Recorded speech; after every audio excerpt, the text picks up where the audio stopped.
Yeah, I'm gonna have to be today. I found myself far far behind the plan schedule for the day, and would either be very late or do it remote. And I don't want to wait. I can get down there and sign that if you want to just leave that stuff for me to sign the minutes. We have 5.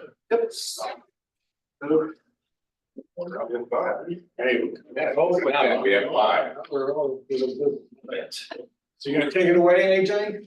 Yeah, I'm happy to get going here. I just have to go back and get Civic Clerk up on my screen here.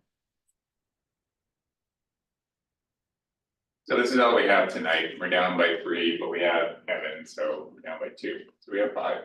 We have 5. Okay. So,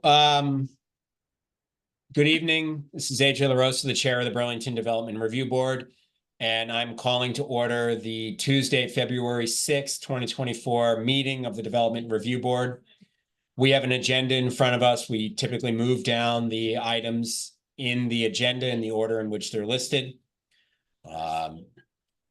Scott has usually posted, and I believe he has, all of the relevant communications before us today, from the items before us today online. So I don't see anything else there on the desk. Scott, I don't think we have anything else for the evening. Are you aware of anything?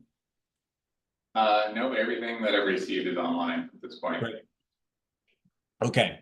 So the first item on our agenda tonight is ZP 23-552-332 Ethan Allen Parkway, City School District, School Department, Administrative Offices. Long title. Proposed construction of multi-use path connecting Grosse Court to James Avenue. Do we have the applicant here? We do. All right. Max, you can talk. Yes, I am here. I had to be remote. My son has an illness today. I'd say, okay, I'll use that excuse. There we go. My son has an illness today too. So this is put on our consent agenda item. Is there anybody in the audience here to speak on this item? If you're on Zoom and want to speak to this, raise your hand, please. So we don't have any Zoom hands and we don't have any in-person hands, AJ. Okay. Is there anybody on the board that would object to treating this as a consent agenda item? It seems relatively narrow, you know, more walkability and pedestrian connectability seems like a good thing. So anybody on the board have any questions and need to make this a public hearing item? Nobody?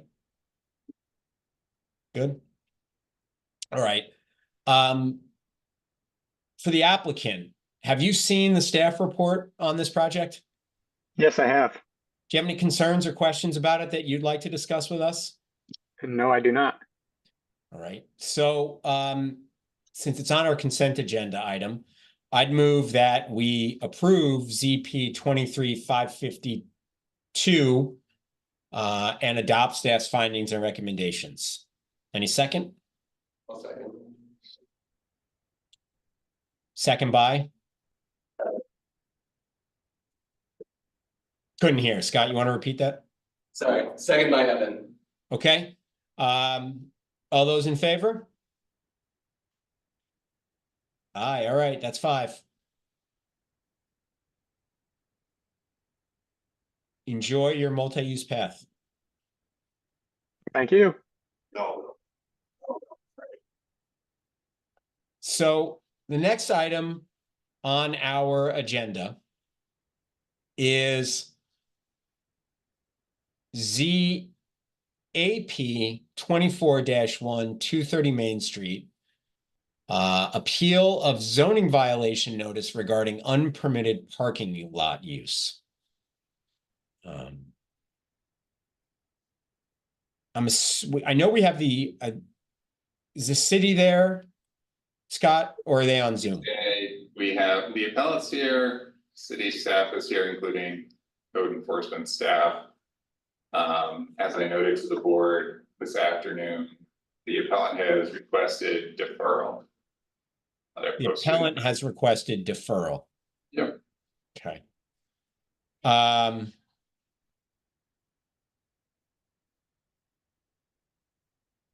Specifically, the request was for 60 days.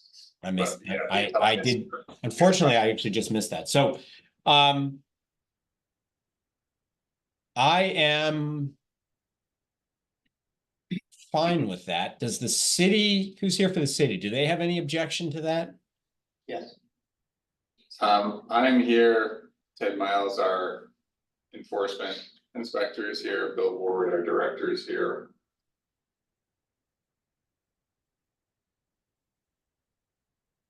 And Could you repeat the question? does the city object to extending to a 60-day continuance? Deferral. Well, there's three of us here. So I don't think it's a great idea. It's the board's decision to make. If you look at their request for deferral, and feel free to ask the appellant directly, it's really aimed at what the property could be, particularly as it relates to the Main Street project. But what's before you tonight is not an application, it's an appeal of a violation notice. So the call is yours.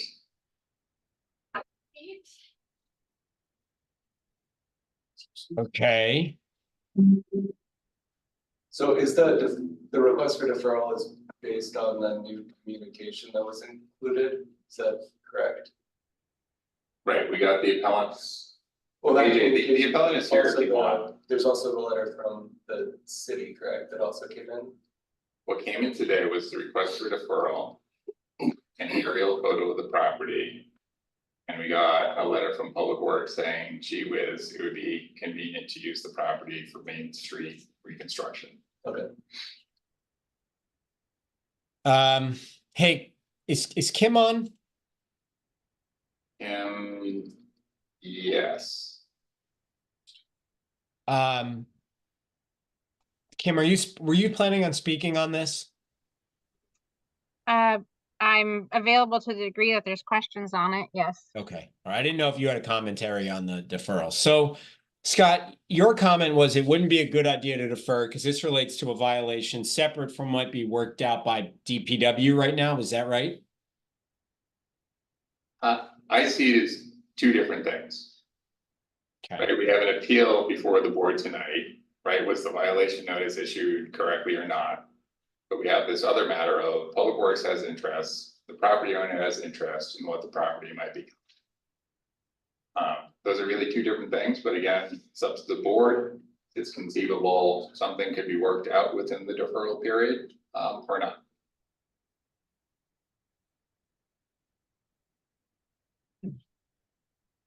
Hey, Jay, Yeah.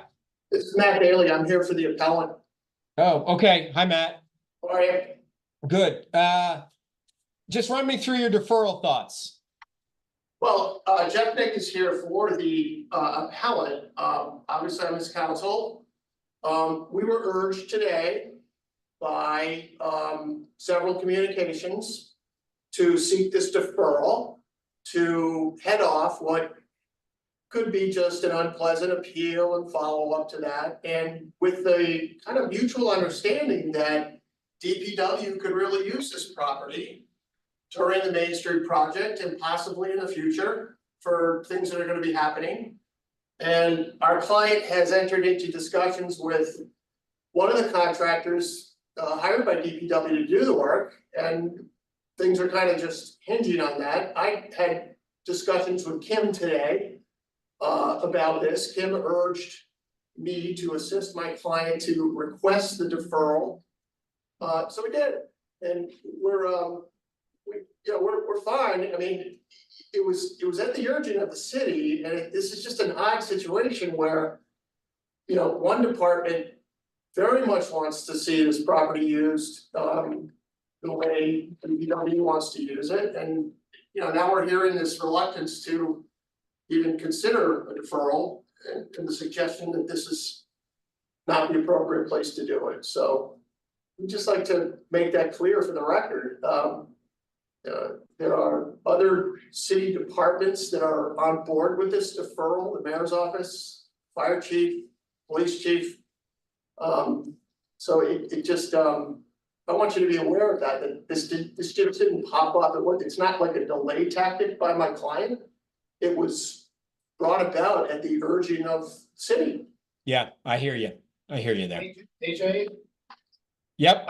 this is Jeff Nick. I'd just like to add to that. I've been on the phone over the last few days, as Matt indicated, with the police chief, fire chief, the mayor's office. And everybody would like to see this used for the purposes of the Main Street project. It's a critical piece of property. It sits right in the middle of the project. This is a multi-million-dollar project that's gonna benefit everybody. And it's a critical piece of real estate that's right there, very, very convenient.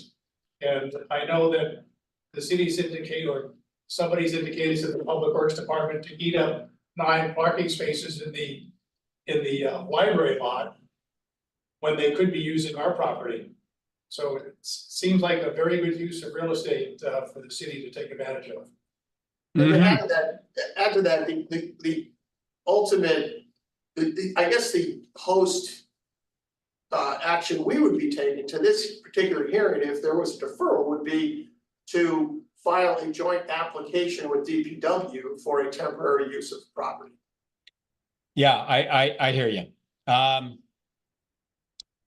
Curious what other members of the board think. I mean, I have a sense of what I want to do, but curious what the board members think.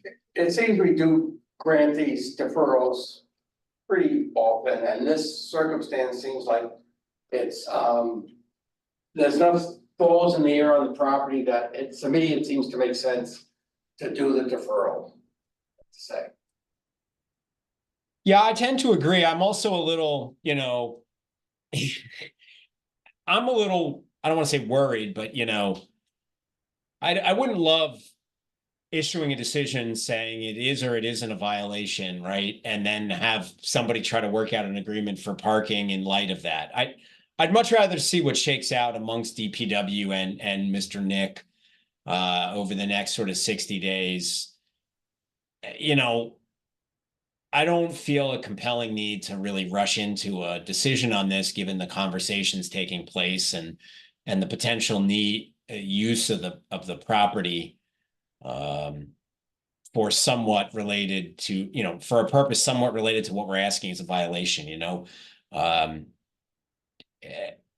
so I'm inclined to grant the deferral and see what happens. I mean, we do regularly grant these, and to some degree, if Mr. Nick just said I was, in Florida or away, we'd probably grant it anyway. That there's an ongoing communication gives me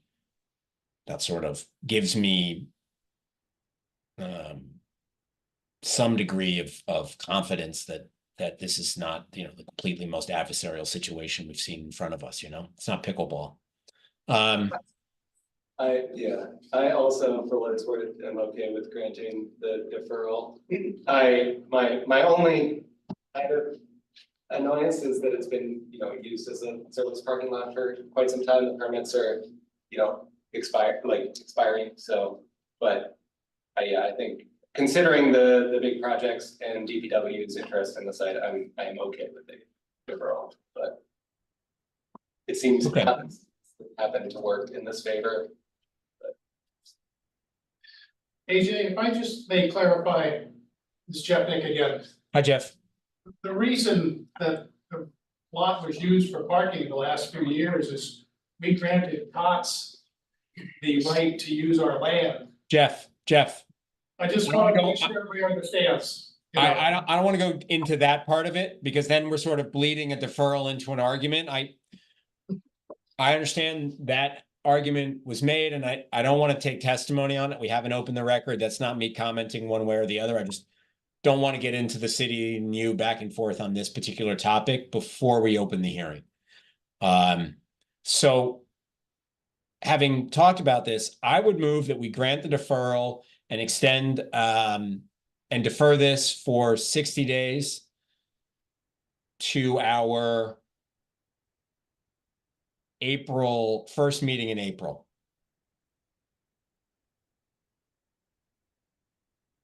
Second that. Okay. Okay, all those in favor? One question, or Adrian, Yeah. ask if anybody in the public wants to speak on this. Does That would matter? be opening the hearing. Okay. Okay. Never had that. If anybody in the public would like to submit comments before the April meeting, they're of course welcome to do that. All right. The vote, so. No. So it is deferred. Thank you. Good luck. And Scott, that'll be scheduled, yeah, first April meeting. Always. So the next item on our agenda is a certificate of appropriateness. Z 245 ZP 23. Did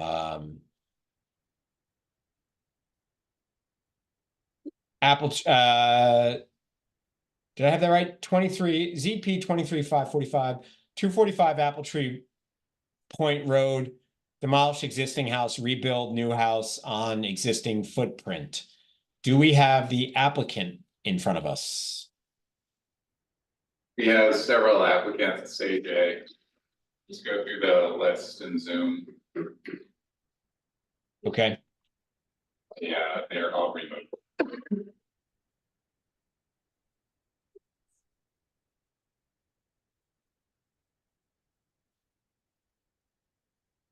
Who is, so I should do I swear everybody in. All those people who would like to testify on this project, please raise your right hand.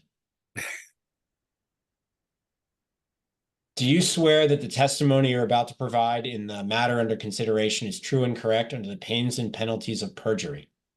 I do. I do. Yes, I do. All right. So who wants to start with the project? Do you want to take this? Or I can take it? Mary, is it typical that you kind of describe the project like you did with the DAB, or would you like us to do that?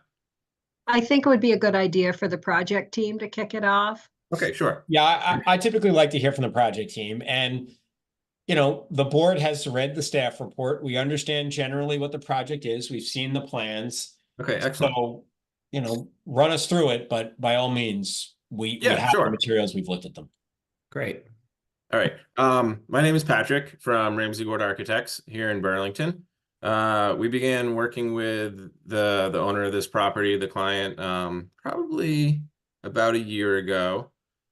And it was their intent when they bought the home to remodel it, as a year-round, as it is, currently a year-round house. We've found through a lot of, back and forth with builders and engineers, that the house would be better suited, for a number of reasons, that it be demolished and rebuilt in the current footprint. And in doing so, we would raise the finished floor of the house, approximately 18 inches. That would help us with floodplain considerations. We'd be able to correct a lot of structural deficiencies with the house, water management issues, both with the building itself and the property. We would also be able to create a building envelope that is built to modern standards and meet the energy requirements and mechanical systems requirements of Burlington. Mm-hmm. So you can see from the drawings, you guys have looked through the staff report and the drawings, I assume. The owner really liked the way the original cottage looked, and in rebuilding that, it's not our intent to really stray too far from that intent of the original cottage. So you'll see we've maintained most of the massing. The garage, the lake facing dormers, a lot of the window openings remain the same. There is a change in materials. just kind of, moving to a metal roof, some vertical siding versus horizontal siding, stuff like that. So that is the project in a nutshell. We also have Rem Kielman on here from Wagner Hodgson, who has been working with us on the site planning and a lot of that stuff. So if he would like to kind of describe what they've been doing, I'll let Rem do that. Yes. Can everybody hear me? Yep. All right. So my name is Rem Kielman, and I work for Wagner Hodgson Landscape Architecture. Thank you, Patrick, and thank you to the board for listening to our project. So we have a fairly simple landscape design here. What we have done, with the entry drive is just regrade it so that we have a low point, which spills a lot of the storm water into that northeast meadow, which then runs into an overflow rain garden, during larger storm events. We have reduced the driveway and auto court area by about 1,000 square feet and have moved the garage to the end of the structure, as you can see, from the north side of the house. And in the existing location of the auto court, we have put a small stone patio to provide a little bit of outdoor leisure space and some protection from the winds of the lake. The majority of the planting, the existing planting on site is being kept, for the exception of 2 cedar trees, which are currently growing about 6 inches from the northwest corner foundation. So we will be removing those. We are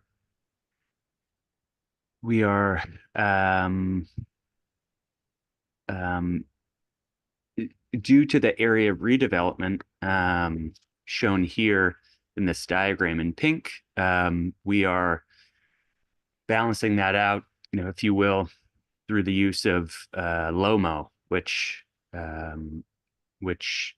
is represented here through green hatching. The majority of the time we locate that LOMO right at the lakeshore, but due to, the raising up of the property, we found that, that drainage, will often spill off to the east and west of the property. So we're wrapping that up and around. Okay. I think that's about it. One question, just what was the elevation in the original house? And see elevations in this one, I'm just curious, how much higher this one is than the original? Yeah, sure. So the existing residence was 104.1, and we are raising that up 18 inches to 105.6. And the garage was 103 and is now 103.9. Thank you. Mm-hmm. It's my understanding that there were some areas of this site that were previously undeveloped and they are now developed. Is that true? In undeveloped, meaning paving? My understanding is that the footprint of the house has slightly changed. The footprint of the structure, the house, I think that's what you're referring to, not like the drive court or anything. The footprint of the house remains the same. It's unchanged. Was it the driveway that's at least? Yeah, I guess it was. There's a parking area. Okay. I have a question for the architect, I guess. Do the choice of siding material and its application change from before the design advisory board to now? Can you repeat the second half of the question? It's just a little jumpy. I'm asking if the siding application and material have changed since it was reviewed by the Design Advisory Board? It has not. Yes. The primary change since we were in front of the Design Advisory Board was our access steps to the house on the lake side were wider than exists currently. We have since worked with the homeowner and reduced what was a double door and therefore double wide steps to a single door that you can see on the south elevation, so that we can have smaller steps to maintain the. I was mostly referring, image. sorry to interrupt, but I was mostly referring to the siding material. Didn't I just hear that there was a materials change? So it's horizontal to vertical. The current siding on the house, there's some photographs here, and actually there's a side by side up on your screen right now. A lot of the house is standard clapboard right now, and the owner has asked us if we could do that in a vertical siding. So it is horizontal. That's Right. So when we presented this to the Design Advisory Board, it was vertical siding, but it's currently exists as horizontal clapboards. and that's the Pika Pika. It is, yep. But so on the rendering, it looks horizontal, but it'll be on a picture, it'll basically be the other direction. But Yeah, so what's on your screen right now, I believe, is you have a side by side of the existing south elevation at 1/8 inch scale, the proposed south elevation at 1/4 inch scale. So that's the difference there. Just one more question about the I guess it's the Pika siding. Yes. In the interest of durability and durable materials, it looks like, you know, a type of spruce type siding that would have knots and imperfections in it, that could be called economical siding. Do you consider this to be a durable material? Looks like it has a lot of knots and imperfections in it. Does it be hard to maintain?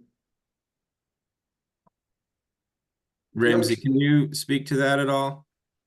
Yeah, sorry. I know it's I was on becoming a mute.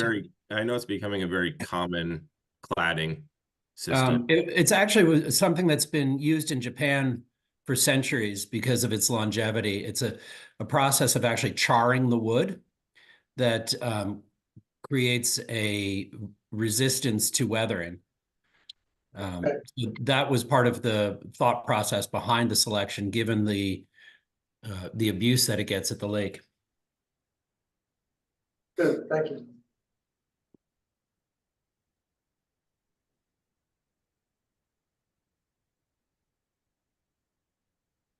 AJ? Yeah, I'm here. I'm just Hi. listening. Are there any, I'm just letting the board run through the questions. Are there any, is there anybody in the audience who wants to speak on this agenda item we haven't heard from? I can't see the room very well in the smalls. No? No, here.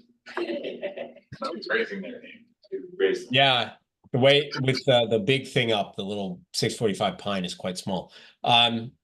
Is there anybody in the audience who wants to be heard on this? I see some people in attendance. I don't know if they're interested in speaking. If you do, raise your hand. You're on the applicant team. Okay. I have one. AJ, I would only add Conservation Board reviewed this last night and recommended approval as submitted. So that has been, that review went successfully. And as submitted, we see the same as what they saw. Yes, Mary? Yes, that's true. So the plans we have are what they saw and recommended approval on. No Yes, change. that's true. Correct. Got it. Okay. Because I know that we're revised plans. I want to make sure we're approving the right thing. Or maybe approving the right thing. Anything else the board wants to inquire of the applicant? No? I'm just making sure for clarity from my side. So one of the concerns I think in the staff's findings initially was, or maybe with the DAB, was that the turnaround spot surface parking potentially included space for more than one car, bringing the total amount of parking over the maximum.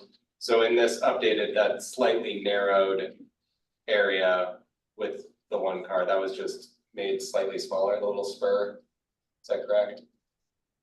Is that question aimed towards me? Yes. To Rem? There were revisions to the plan which minimized the size of the auto court, minimized the amount of parking, and took all of the increased encroachments within the waterfront setback out. So the revisions have addressed all the concerns that came up in the Design Advisory Board meeting. Okay.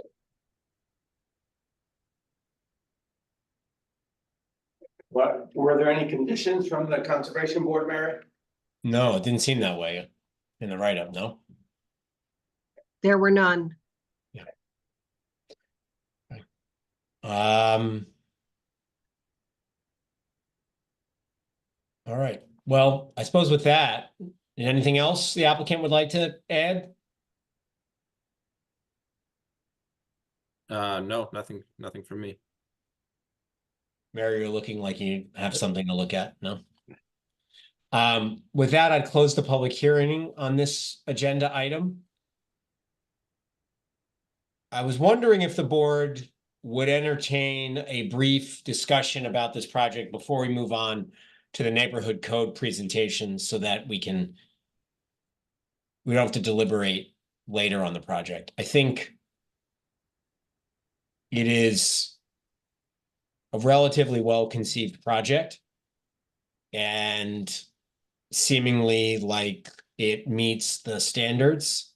So I'm wondering if the board would have a problem approving it now without deliberation at the end of the meeting. Have any issue with that? Is there anything we need to add or discuss? I think it sounds like we are all in agreement. I'll make a motion on it, AJ. Okay, Brad. I move that, I don't have the number in front of me, but the 23,545. 23,545, that we approve the application, adopts as findings and recommendations, and delete the one condition regarding the conservation board, since we already have that. Yep. I'll second that. All those in favor? There we go. Very much. Yeah, you're welcome. Thank you. Okay, thanks, everyone. So the final item on our agenda tonight under other business is a neighborhood code presentation by the Office of City Planning. Great. Thank you, AJ, our Chair LaRosa, and It's AJ, please. okay, thank you. I haven't been to the DRB in a while, so wasn't sure how you prefer to be referred. Thank you to the staff also for inviting us to come and share the pending neighborhood code recommendations with all of you. Sarah is pulling up a presentation we're going to run through. But I know many of you may have heard about the neighborhood code, been involved in discussions about the neighborhood code over the course of the last, 12 to 18 months, as we've been talking about both the sort of foundational level, the housing policies that we're hoping to help foster through the neighborhood code, as well as a joint committee process more recently to actually develop the recommendations. We're coming to you tonight as the City Council at their meeting last Monday formally received the recommendation and scheduled a public hearing for later this month. We'll have other opportunities over the next several weeks for folks to hear more about this and share feedback in the lead up to that public hearing. And ultimately, we anticipate that this will be on the council's radar for consideration over their next several meetings. So because you all have a deep level of understanding of the zoning ordinance and its application through the work that you're doing, the presentation that we're going to share with you tonight is a bit more technical than some of the presentations we've been sharing in other contexts. In order to help directly illuminate for you what the proposed changes would do in terms of the residential zoning districts of the city. We've pulled out some of the background about the whys and some of the assessment that we've done that brought us to these recommendations, but happy to answer questions if you have them about how we came to these recommendations. First question, this. Sure. Are, bad start with the DRB, not the D, we're the other DRB, but we're Did I say the DAB? It says design review. Oh, whoops. Sorry about that. Good start. The other D, the development review board. Yes, they Apologies. disappeared. So we'll just 50 skip years ago. ahead to the next slide then. Next slide. Thank you very much. Wow. Chair La Rosa and Design Review Board, we're off to a great start. Try again. All right, so the explicit purpose of the neighborhood code is to allow more housing types citywide in our residential districts. The neighborhood code proposes to allow duplex, triplex, and 4-unit buildings in all residential districts, as well as townhomes and some small multi-unit building types in other locations as well. We're bringing this forward. I said I'm not going to talk a lot about the whys, but I think it's important to just note that there are sort of 3 major things that are. Can you move the The box. box there? Oh, we don't have to see AJ. We are bringing forward these recommendations to address kind of 3 big things that our office is working on.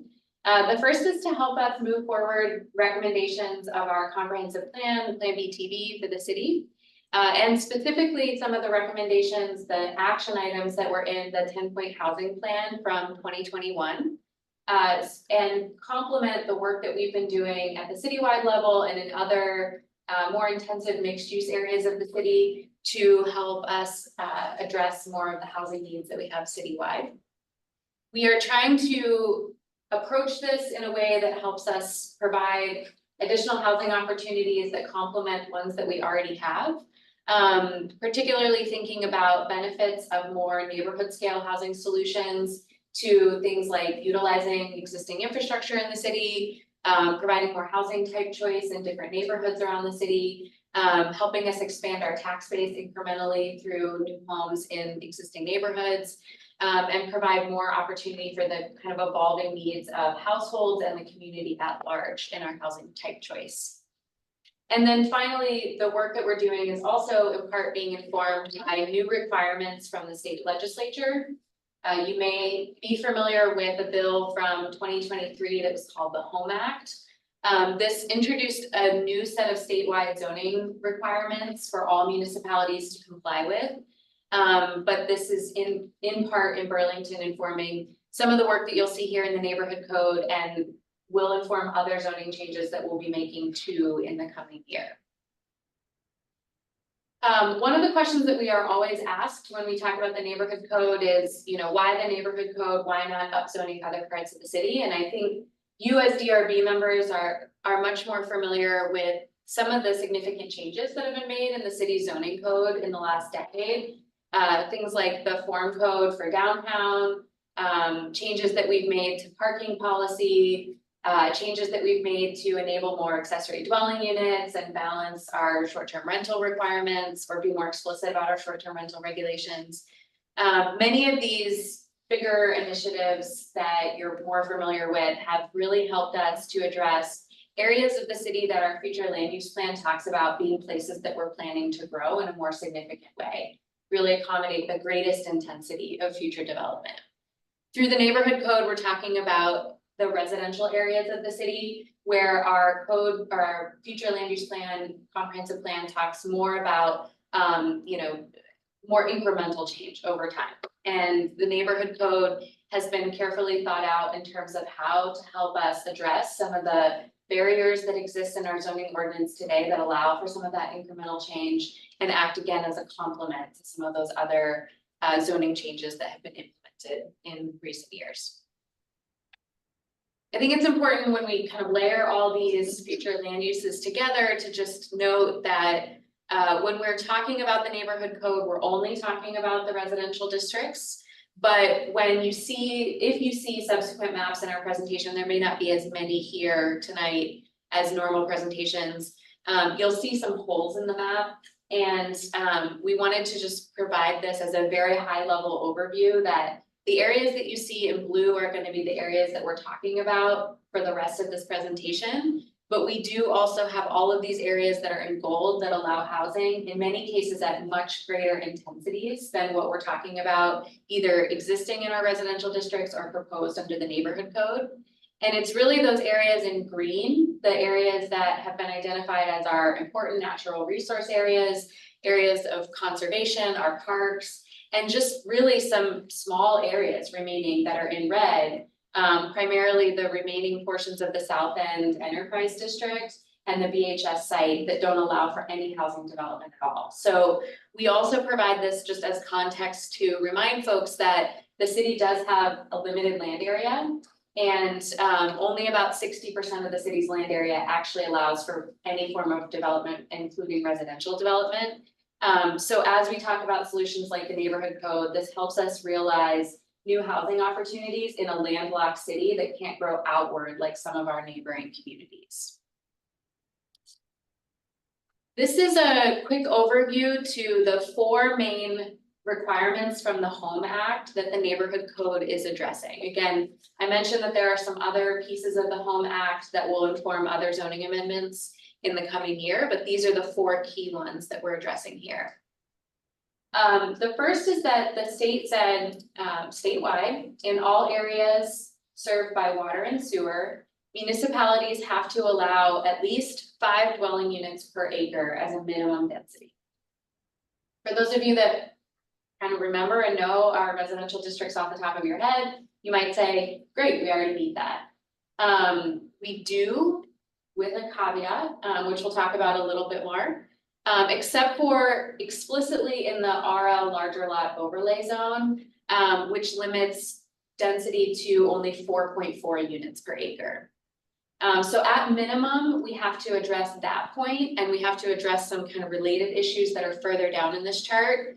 But the neighborhood code proposes to do this by moving away from a dwelling unit per acre standard as the kind of core way that we regulate intensity, and instead propose regulating building mass and scale in these residential areas.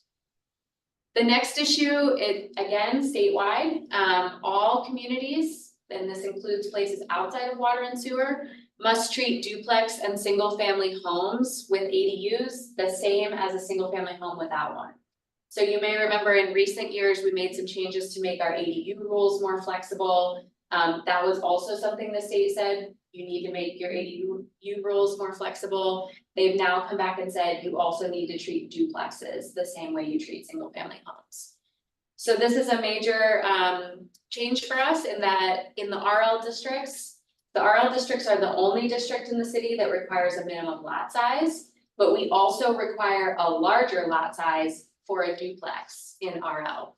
I'm just, as you go through this, are these conditional uses or permitted uses when you go through this? That's a good question, and what we are proposing is that these be treated as permitted uses. But yes, that's been an area of kind of like question. Sort of a quagmire. Yeah. So again, we're in the neighborhood code, we're actually proposing that we and the joint committee that worked on this are proposing reducing the minimum lot size requirements in RL. The state has also said that 3 and 4 unit buildings must be a required or must be an allowed use by right, anywhere where residential uses are allowed. So today, the main district that this impacts is RL. We do not currently allow 3 and 4 unit buildings in RL unless a property is larger than 2 acres and can utilize the planned unit development standards. So we are, again, as we pivot to more explicitly regulating the mass and scale of buildings, we are also proposing to provide more flexibility for the number of units that can be in a building, but putting caps on those numbers at 4 units per building in RL and 6 units in RM. And then the final thing that I think is very important to your work is that the Home Act says that DRB decisions cannot limit the density, building footprint, or height that's allowed in a zoning code or require larger lots or more parking than would otherwise be required. So in our review, we don't think that the city standards currently are necessarily explicitly out of compliance with this, but we are recommending some guiding language in Article 6 in particular to just make sure that this is really clear in terms of how you review projects in the future. Yeah, appreciate that. So, I mean, I've read the Home Act. I tend to think that the way it's written is that I think these are to be permitted uses, not conditional uses within that smaller scale, right? Like four units or less. That's how we read it, AJ, as well. But the only reason I said what I said is because I know there has been a lot of question about whether letting something exist in a neighborhood but requiring it to go through conditional use still meets the spirit of the law. And I know that's a question that some other communities are working through in terms of how they approach this. So we're taking the approach that these would be permitted. Mm-hmm. Yeah, understood. What's the response? I mean, what's the response been? In terms of the community's response, or yeah. Well, I'll say that over the course of the conversations that we've been having, we've been hearing a lot of mixed responses.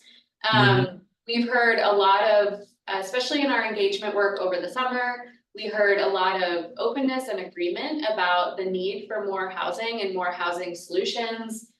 We heard a lot of excitement about the opportunity for more of these, 2, 3, 4 unit buildings in neighborhoods across the city. We, at the joint committee level, we had a lot of discussion about the kind of in the weeds mechanics of the specific proposals in the neighborhood code. I think some folks wanted certain provisions to go further in terms of being more permissive. Others, I think, recognize that the sort of requirements of the Home Act and the proposal that we have in the code does represent a lot of change for the city's residential zoning framework, and didn't want to go much further. And now that this has been introduced to the council, I'd say we're hearing a mix of, again, folks that would like to see this go further in terms of enabling more housing creation in these areas, and folks that have raised questions about the appropriateness of some of these changes. So I'd say it's been a quite a wide-ranging issue, for sure. So there's no criteria to maintain the scale of the street in this ordinance. Right, so particularly because the new requirements under the state law are introducing new and different building types that have for many neighborhoods either long been illegal or maybe have never been legal. We do recognize that it means that some new buildings might look different in terms of their form. And so getting into the new requirements a little bit more, we can show you how we approached that in terms of setting some like overall building size requirements that we think are going to be more compatible, allow for some change and allow for some new building types to be included in neighborhoods, but help keep things in a more compatible scale to existing neighborhoods. What do you mean by building types? Good question. We've been asked a lot about whether we're defining building types the way that we do in the downtown form code, for example. We are not proposing to do that with the neighborhood code, but when I say building types, actually, Sarah, could you skip ahead one slide?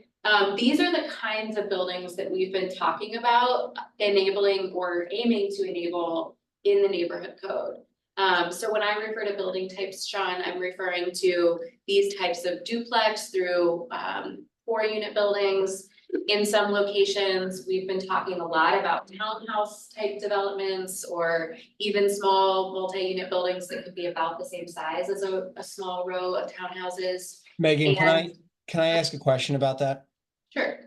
So the two freestanding buildings on the same lot, what would the logic be about not allowing those, but allowing a duplex? I mean, we've worked out in a few cases in our own practice, and I've seen it here in some projects, ridiculous connectors built between Yeah. those things that creates this like stupid connection simply to make it a duplex when, now part of it, when you could just convert the garage to another unit and a half and call it its own thing without it being an accessory dwelling unit, right?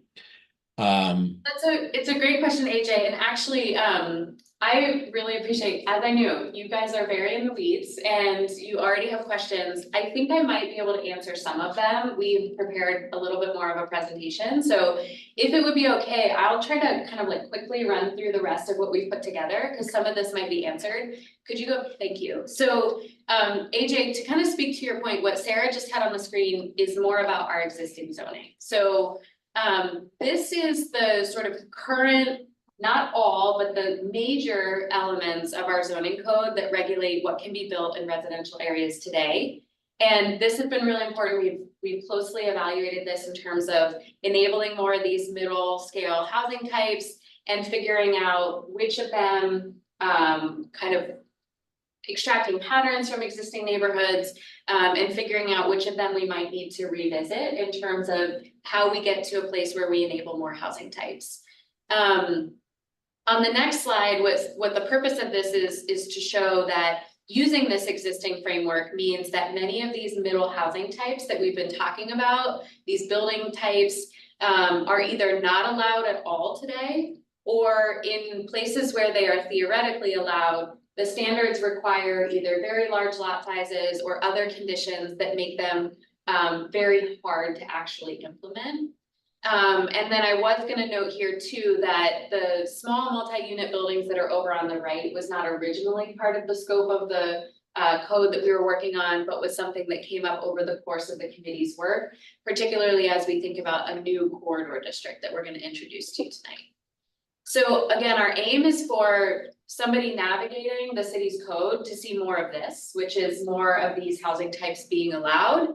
We know that some of these, like cottage courts, townhouses, and small multi-unit buildings will still be locationally sensitive in terms of the lot size or the lot dynamics that are needed to successfully implement them.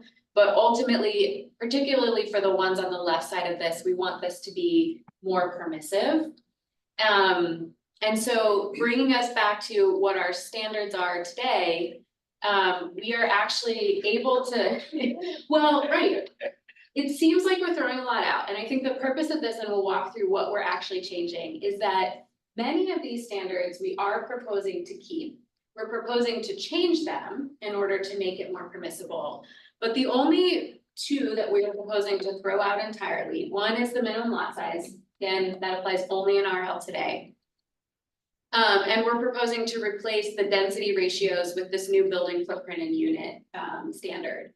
We're proposing to keep all of the other tools that we have and make changes to them to help us implement these goals. Can I ask about the setback? Sure. One of the issues that we've seen and that I've seen in people developing sites is that setbacks are often measured by reference to neighboring setbacks. Yep. Or as percentages of width or depth or things like that. And, there's a long history of where that came from in terms of, creating neighborhood uniformity. But neighborhood uniformity is not what we're trying to perpetuate, right? Because if that was the case, we'd have the same density we have today, et cetera, et cetera. When you say you're keeping the setbacks retained front and side as is there any consideration given to normalizing that just to a number? Because it's a lot easier to just know it's 10 feet or 15 feet or 20 feet as opposed to, measuring my neighbor's property or this property. Yeah, it's a great question. And we had a long discussion about this at the joint committee level. I would say that this was an issue that people were really mixed on this issue. We heard a lot of advocacy particularly for the front setback, either being significantly standardized and significantly reduced, or even getting rid of it. Our staff did a lot of assessment in terms of the different setbacks that exist in different neighborhoods across the city. And the front setback ultimately is probably the most, I would say, like, immediately visible kind of characteristic that creates a pattern from the street level in a neighborhood. And we felt that that was something really important for us to be mindful of as we think about these changes.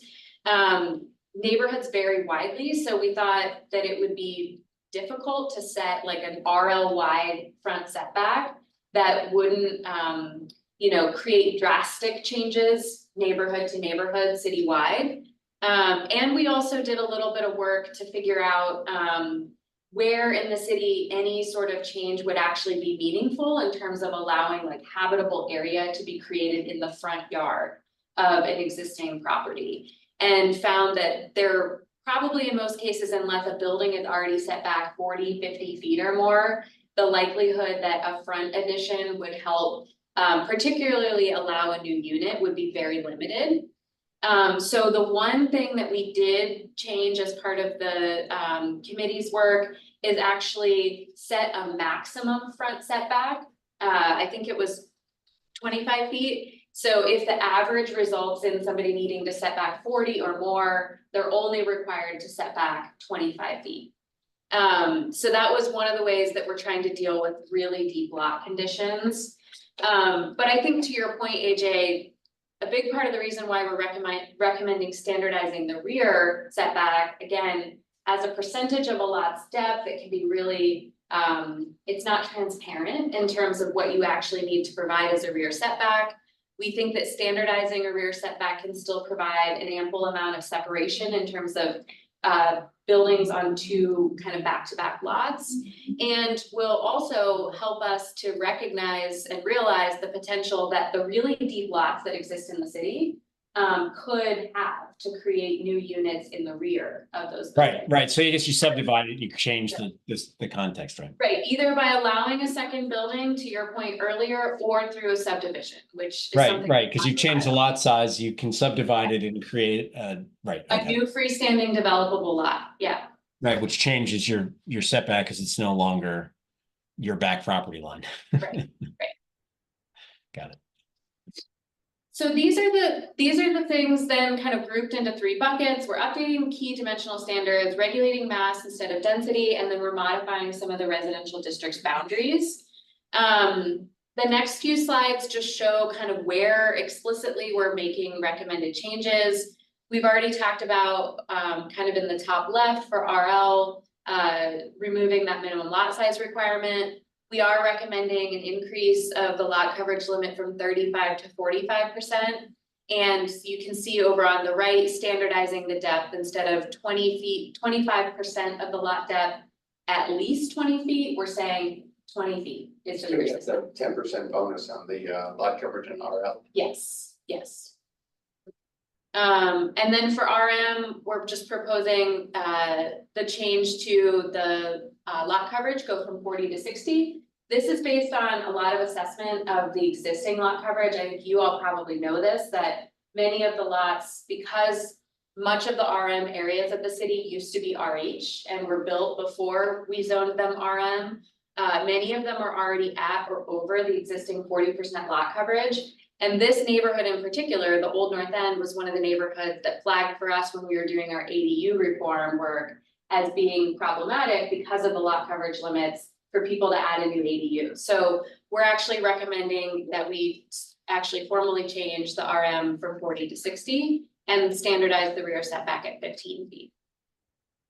We're not making as many changes in RH. The lots are very small, and for the most part, I think the standards are working in RH. So the only thing from these standards that we're recommending the change to is, again, standardizing that rear setback.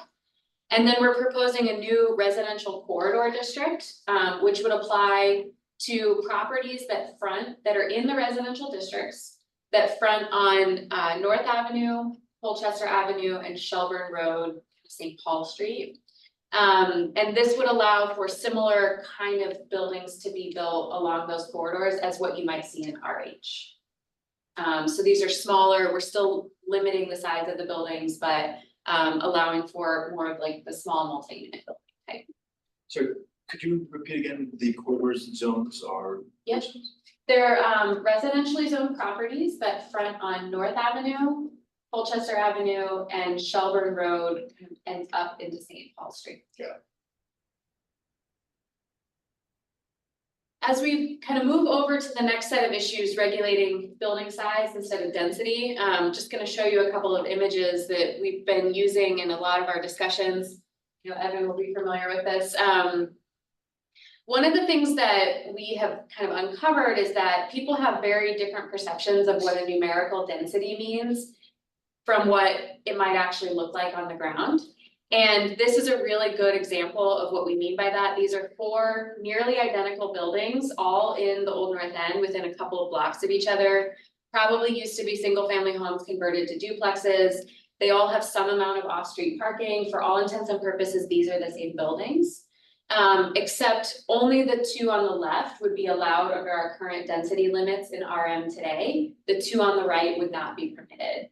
And this is, you know, just a really confusing kind of situation for a lot of people who might see there's a duplex in a building just like mine on the next street over. Why can't I do the same thing? And as I think you all know, this really comes down to a function of how big is the lot that that building is on, and whether or not you could actually technically have a second unit. So if you've changed it to 60% in the center, would more of those? But it's not about lot coverage in this case, it's about the dwelling unit per acre limit of density that would still prohibit those. If you skip ahead, Sarah, so one of the things that we've looked at is, you know, trying to understand what is the outcome of a density limit. The example that I just shared of limiting buildings like duplexes is sort of one end of the issue with a density standard. The other end of the density standard issue can be that if you have a really big lot, you can actually build a really big building. And that may not always be what folks are looking for in terms of the scale of buildings in a certain context. So these are some examples of real building footprints in the city, kind of moving from small to large, single family to multifamily. We can see that we have a wide diversity of them, but when we look at the next slide, some of those on the left can feel like outliers. We call these in some cases like the sausage buildings that were created over time under these density rules. You can imagine like backs of lots just getting filled in with continuous building. So we want to try to address the kind of concern about the scale of those buildings in these contexts. And again, by replacing with these new standards that regulate the mass of buildings instead, you can skip ahead and see that we're still creating flexibility for how those larger lots might be able to be used, primarily by allowing more than one building on a lot. But hopefully the buildings themselves can feel more contextual in their setting. We also know from the work that we've been doing, specifically when we talk about this new corridor district, that the presence of RL zoning directly on a street like North Ave or Shelburne Road can make it difficult for us to introduce new buildings that provide housing in locations that are served by transit, that are walkable, or, you know, are in these areas of the city that could provide more access to housing of different types. So this is an example that we've been looking at about how new buildings could be introduced along the avenue on an existing site, for example. So this is what the next series of changes are targeted at. Again, replacing all the way on the left, you can see in RL and RM, replacing the dwelling unit per acre limit in terms of that density limit with these new limits on the overall size of a building's footprint. So that's if we were kind of looking down in plan view and measured the outside perimeter of the building, 1,800 square feet is the limit. We worked really closely with an architect that helped us actually sketch through what that means to make sure that livable size units can fit in an 1,800 square foot footprint. particularly in a building if it has more than one unit in it.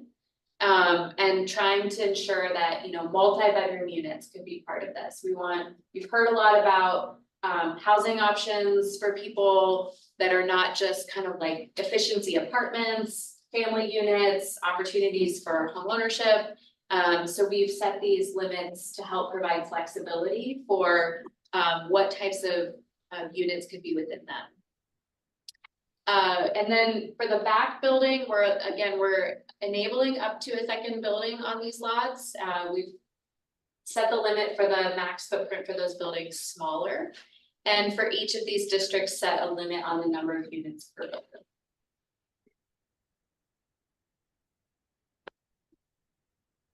In RH, we are not proposing to be as specific.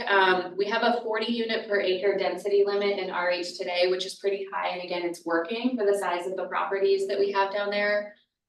So as we pivot to this building footprint limit, RH really works for us to just kind of limit the overall development intensity by lot coverage, and the setback and other requirements, height limits.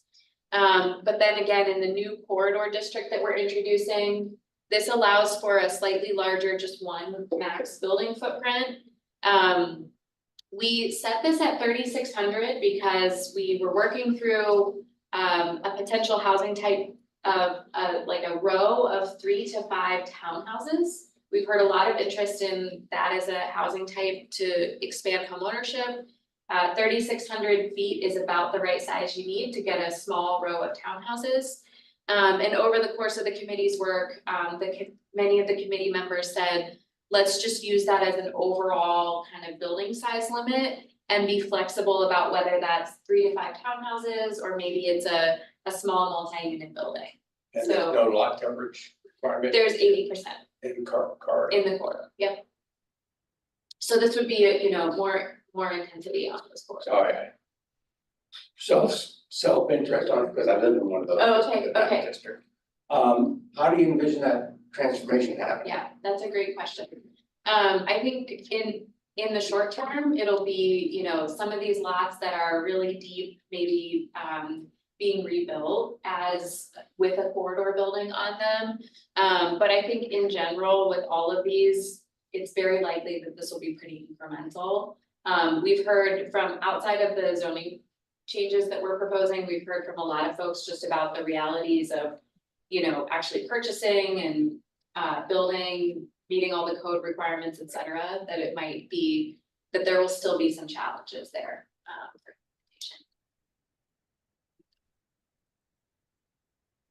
So as we've been working through these recommendations, we've also been testing them back at multiple levels.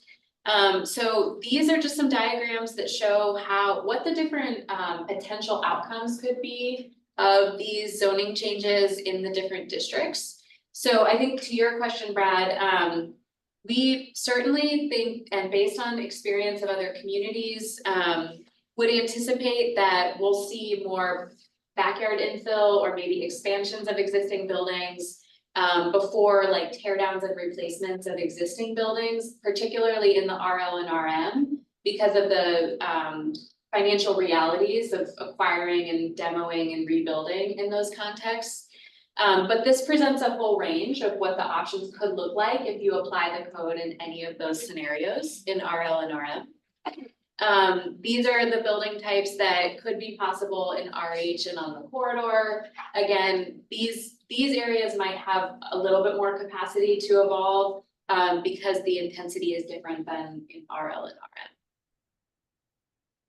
We've also been looking at how these might be incorporated into sort of existing fabric of different areas of the city in these residential districts, actually working through kind of standard lot sizes and building placements in areas of the city zoned RL and RM in particular, and what it could look like for either those additions or rear yards or replacements to actually fit within that context. And then we've even been looking at this through the help of a partnership with AARP, providing some technical assistance to us. We've even been looking at this as like, what if we actually had a lot? So this is an example of a almost 10,000 square foot lot in RL. With an existing single family home on it, and just trying to understand, again, the combination of these rules, the reality of what someone might build, like what could an outcome actually look like. And this is actually a really interesting example of a funky shaped lot to just show a couple different examples on the lot of, you know, a detached carriage house with an ADU above it, or even a duplex in the rear yard. That still fits within the lot coverage limits and everything that have been proposed here. So Wouldn't this be more likely in the RL zones than the RM? this is an example of RL zone. One of the, I don't know where this conversation was, but, in terms of percentage of home ownership in the city, and it's considered quite low. It doesn't seem like this is going to actually help increase the amount of home ownership in the city. Great question. And so, can you skip ahead, Sarah? Well, we'll get back to this. So one of the things that first of all, in terms of allowing the townhouse style units, I think that's one of the things that we've talked a lot about. Is like, feels like a very realistic housing type in the city, for home ownership. The other issue, we're going to be following on this set of recommendations with two other details. One is about specific standards for a cottage court development, which is, I think you might know what this is like. So more explicitly enabling those, which could allow for some new home ownership opportunities, like small freestanding homes on a shared lot. And then the last thing, honestly, one of the biggest things, and this is kind of like a sneaky thing when we talk about home ownership, it's not obvious that it's related, but is that lot size requirement. The city is not growing out, and the only way that we can create new developable lots, even for single family homes, is that we have to enable smaller lots to be created through subdivision. And so that's actually one of the important changes here that I think this could open up. Those lots don't exist today, those buildings don't exist today, but we're opening up the potential that they could in the future. And then I feel like the only way we can do this, right, is by shrinking lot size, increasing lot coverage, and creating two lots out of one. Right, yep. Also, I don't know, have you looked at the new act changes that are in committee right now? That are in committee right now, that were introduced on Friday? Yeah. Not yet, no. They're, it's interesting, so two things, 50% they're making lot coverage anywhere water and sewer. And then the other thing is, bonus, lot coverage if you allow an access, through your property onto a subdivision that's internally located. I think see. will be actually helpful for- So trying to open up those lots. Yeah, so if you build an alley and you use some of your lot coverage to do that, to access somebody else's lot in the center of a block, it gives you a 20% bonus to your lot coverage. So that's what this is. That's an interesting way of framing it. That would change some, that's odd. Yeah. It's just the way it is in committee. I just saw it come up, so I looked at it, but yeah, that's what it is currently. An opportunity for me to comment to the committee why that's not really okay. Would Riverside Avenue could be considered a corridor? No, because it's already in a district that is mixed use and allows for higher intensity residential development. Is that true for North Avenue? There are spots within along North Ave, like the plaza, yeah. It's not the whole thing. Not the whole thing. And actually, I think that's an important note. Same is true for Colchester Avenue. Parts of Colchester Avenue are already in the institutional district, so we're not changing anything about the areas there. This is just for the area zoned RL along that sort. All right. If you'll indulge me for 5 more minutes, the last part of this is we are proposing changes to the map of residential districts. So we've got a series of maps here to show you. You actually just tonight saw an example project that's in the waterfront low density district on Appletree. We have looked and talked with Scott and his team about the fact that we have a separate RL waterfront from an RL and a RM waterfront from the RM district. We're actually proposing to just make all of that RL and make sure that the way that our design review standards are written encompass areas that would have otherwise been included. So that's the first set of changes that you see here. The second set of changes is to propose some areas be rezoned from RL to RM. And then one small area that's proposed to be rezoned from RM to RH. And this really has to do with helping the standards be more closely aligned with what's on the ground in those neighborhoods already today. We've done a lot of kind of research about the history of zoning changes in the city. I think some of you probably know that history pretty well in terms of particularly the evolution from having just one zoning district citywide that buildings were able to be built under until 1970s. In the 70s, we actually started to make a distinction between RL, RM, and RH. And then between the 70s and 90s, we actually then further changed some areas that were higher medium density to a lower zoning category. So what that's resulted in is a lot of nonconformities that exist in particularly kind of in small and isolated areas of the city. And so the committee looked at a couple of issues, including lot size and lot coverage, and brought forward some recommendations about areas, these 5 areas that are called out here in the bright gold as recommending to be changed from RL to So RH. those are sort of neighborhoods with smaller houses on, Smaller houses, smaller lots, yeah. and you're gonna turn that into RM. Mhm. I'm trying to imagine what you're gonna gain with that on given how small the lots and houses are. Great, right that's now. a great question, yeah. And I would say that's actually part of the reason why we looked at this. Like, one is about the patterns that are already there and knowing that even under the proposed changes to RL in the neighborhood code, a lot of properties would still be non-conforming. Changing to RM, for example, like we found some examples of properties that like wouldn't even be able to add like a rear addition onto their own house because of the lot coverage limits in RL. So Right. some of this, But you didn't make changes to the old North End the same way. which is has- already RM. Oh, yep. the old North End is all. Yep. And even some of it's RH, actually. Because that is so much out of compliance with everything already, Yes. that they have trouble doing any kind of addition a lot of times. And we have looked at that, and honestly, the question has come up about whether like the old North End should be RH. We've actually found, we've looked at a lot of lots in that area and found that there are like outbuildings. This is something we're also gonna address too. Just Yeah. giving leniency in terms of setbacks would do a lot for the old North End. Okay, yep. The rear setback is one for sure, but Well, the side yard setback, yeah. they have 2 feet right now. Yeah, And any addition, just changes it, I mean, they can't continue their building the way it is because they're out of compliance.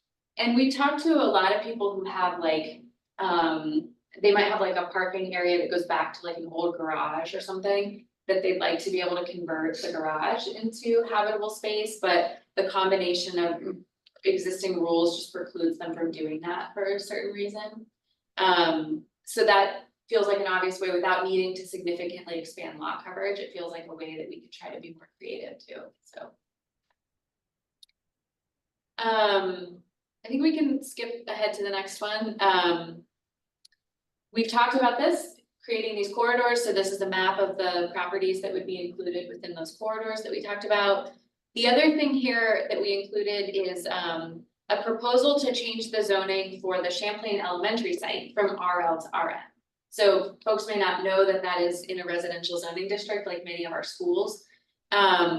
As part of Plan B TV South End, one of the things that Plan B TV South End was looking at were lots that are in residentially zoned areas outside of the enterprise district and where housing opportunities could be enabled. And the backside of the Champlain Elementary property over on the Shelburne Road side, kind of like where they have the facilities buildings, was an area that was identified as being potentially a future infill site.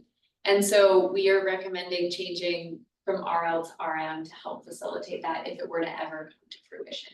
Sure. The corridor district, is it one lot deep? Great question. So it is one lot deep, and kind of up to the same distance that the multimodal mixed use corridor, if you're familiar with that, the parking district. I think it is 250 feet from the street. So if a property is deeper than 250, it wouldn't fall within it. Which there's like 5 or a few. Yeah. And then 2 small things, 60 Austin Drive. Folks, I don't know if folks know 60 Austin Drive. It is right before you kind of go around the curve on Austin Drive. It is currently a residential property next to, I think it's like Pool World's warehouse building. Yes. It's as you're going back to the flagship.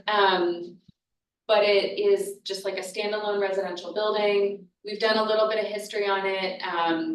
It is currently part of the Enterprise Light Manufacturing District, even though our history suggests that it's long been a residential property. So we're actually proposing to rezone that property to be part of the RL, and through the PUD standards, that property may have some flexibility in the future to add some more units. And then the other piece is just a portion of a residential lot on the far northern end of North Avenue that's split zoned. We're proposing that the boundary be more carefully drawn to incorporate an entire flat portion of the property at the top of the embankment that could provide some more flexibility even for like an ADU on that lot. So those are the only changes to bring in properties that currently wouldn't allow residential into this. I think that's it. That kind of shows the map on the left of our existing zoning districts and boundaries, and the map on the right is what is proposed under the neighborhood code. Well, thank you for that. I'm assuming that's that. Is that, you seem like you wrapped up. I did pause, and then Sarah flipped a slide and it reminded me there's 2 other map related issues that I just want to briefly note.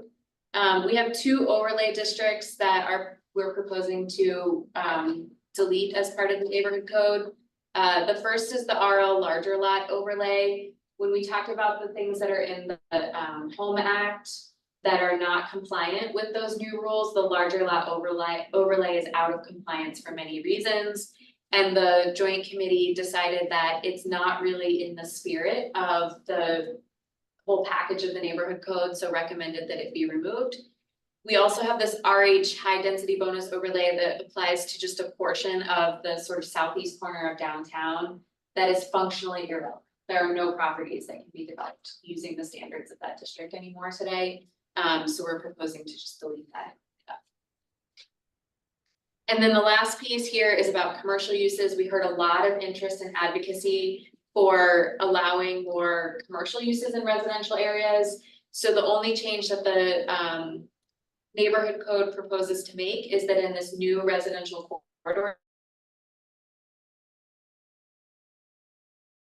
district, out under this like very narrow neighborhood commercial use bucket, be allowed as permitted uses. So those are things like, you know, bakeries, restaurants, small groceries, etc. And I'll stop there, AJ. All right. Well, and what's the timeline here? What are we looking at?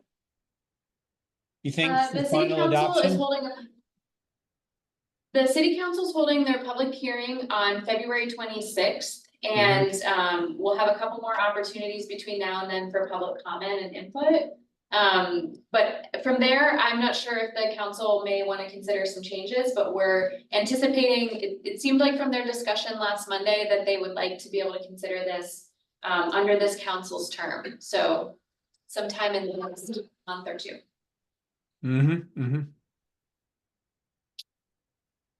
You know when that public hearing is at, specifically? It probably won't show up until the agenda is posted, but the information is available on our website. Okay. All right. Exciting. Thank you very much for the. Thank you. There is no Shelburne Road in Burlington. Shelburne Street. Add that to my list of gaps. That's good.